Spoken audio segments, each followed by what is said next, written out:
नमस्कार दोस्तों, इस समय बड़ी खबर आ रही है बिहार के राजनीतिक गलियारों से। एक नेता है बिहार में, उपेंद्र कुशवाहा। कई बार लगा कि उपेंद्र कुशवाहा की राजनीतिक जिंदगी समाप्त हो चली। कई बार वो अपने राजनीतिक यात्रा में ऐसे चौराहे पर आकर खड़ा हो गए जिससे लगा कि उपेंद्र कुशवाहा अब कहां जाएंगे, उनके पास कोई रास्ता नहीं है। लेकिन जब जब ऐसा मौका आया, उपेंद्र कुशवाहा ने राजनीति में एक नई लकीर खींच दी।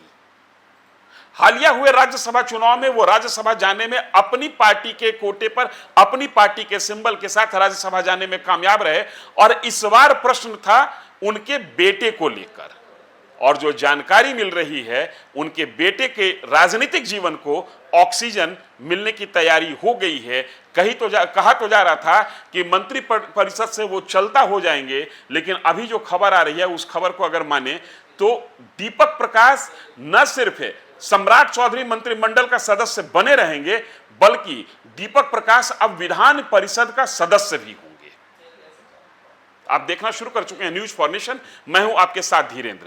राजनीति में नेताओं का कद, उनके चाल पर किस तरीके से दूसरी पार्टी रिएक्ट करती है और कितना जनता के तरफ से समर्थन मिलता है, ये दोनों बातें राजनेताओं के कद को स्थापित करता है। उपेंद्र कुशवाहा बिहार के पॉलिटिक्स में एक ऐसे राजनेता हैं जिनका पॉलिटिकल कद कई बार घटता दिखा, बढ़ता दिखा। कहें कि जिगजैग की पोजीशन में इनका पॉलिटिकल कद है, लेकिन हाल के दिनों में, पिछले एक साल से कहें, उपेंद्र कुशवाहा जिस रफ्तार से आगे बढ़ रहे हैं, लग रहा है कि उपेंद्र कुशवाहा के बारे में जैसा समझा जाता था वैसा है नहीं। अपने सुपुत्र दीपक प्रकाश को किसी भी सदन के सदस्य न होने के बावजूद दो बार मंत्रिमंडल का सदस्य बनवाने में उपेंद्र कुशवाहा कामयाब रहे।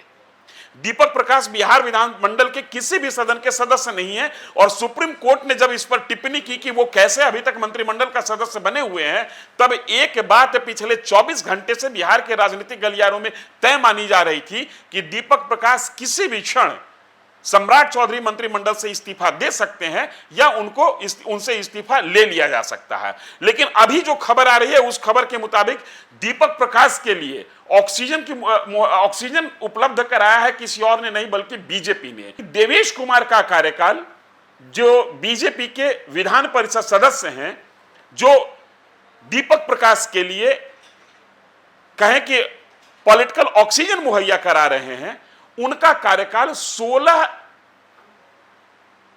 मार्च 2027 तक के लिए है।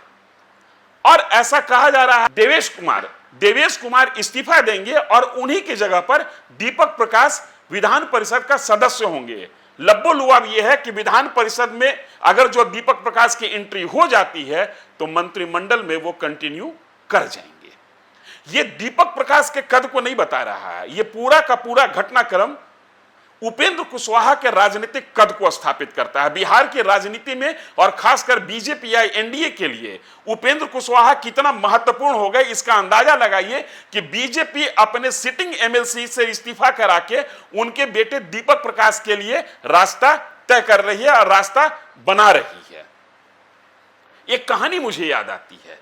बिहार में एक नेता हुआ करते थे, किंग महेंद्र प्रसाद एक बार राज्यसभा के सदस्य, उनकी सदस्यता का कार्यकाल खत्म हो गया और स्थिति यह बनी हुई थी कि किसी भी पॉलिटिकल पार्टी से वो राज्यसभा सदस्य नहीं जा पा रहे थे, किसी के पास जगह नहीं बची हुई थी।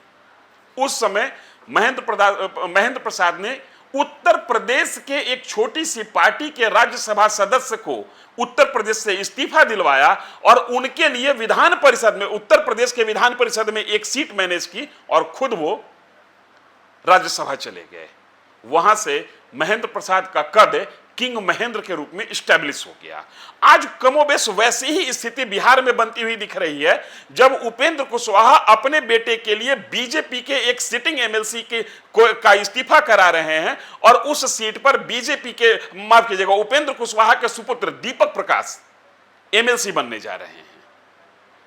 ये अपने आप में एक बहुत बड़ी घटना, और इस घटनाक्रम को अगर बिहार के सामाजिक समीकरण के हिसाब से समझने की कोशिश करें तो उपेंद्र कुशवाहा जिस वर्ग से आते हैं उस वर्ग पर बीजेपी अब कितना बड़ा दांव लगाने जा रही है, इसका भी अंदाजा लगा लीजिए।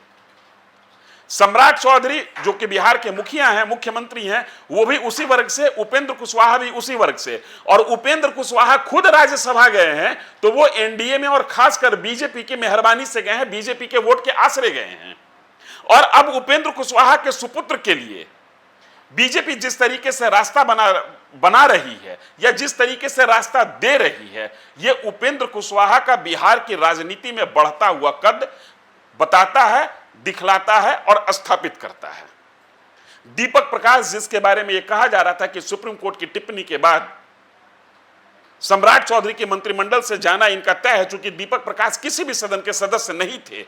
नियम यह कहता है कि मंत्री पद का शपथ लेते ही 6 महीना के अंदर अगर व्यक्ति किसी भी सदन का सदस्य नहीं होता है तो उसकी मंत्रिमंडल से वो स्वतः समाप्त माना जाएगा, स्वतः निष्कासित माना जाएगा। यह स्थिति बनती उसके पहले सुप्रीम कोर्ट की टिप्पणी आ गई, और सुप्रीम कोर्ट की टिप्पणी जमीन पर उतरती उसके पहले भाजपा ने अपने एक एमएलसी का इस्तीफा कराने का मन बनाया और दीपक प्रकाश के लिए मार्ग प्रशस्त किया, दीपक प्रकाश के लिए रास्ता बनाया। देवेश कुमार जो कि राज्यपाल कोटा से मनोनीत हैं, उनका कार्यकाल 16 मार्च 2027 का है। देवेश कुमार जो कि बीजेपी की ओर से राज्यपाल कोटा से मनोनीत एमएलसी हैं, वो भूमिहार जाति से आते हैं। आज के बाद बिहार में सामाजिक राजनीति को, सामाजिक नजरिए से राजनीति को, सामाजिक चश्मे से राजनीति देखने वाले ये कह सकते हैं कि एक भूमिहार की बलि पर उपेंद्र कुशवाहा के बेटे के लिए भाजपा ने विधान परिषद का सीट तय किया, फिक्स किया, आरक्षित किया। आने वाले दिनों में यह पूरा का पूरा का घटनाक्रम एक नए राजनीतिक समीकरण को जन्म देगा, एक नई राजनीतिक दोस्ती की कहानी लिखेगा, ऐसा संकेत इस घटनाक्रम से मिल रहा है। आगे होगा क्या, हम पूरी घटनाक्रम पर नजर बनाए हुए हैं। आप नजर बनाए रखिए न्यूज़ फॉर नेशन पर। धन्यवाद।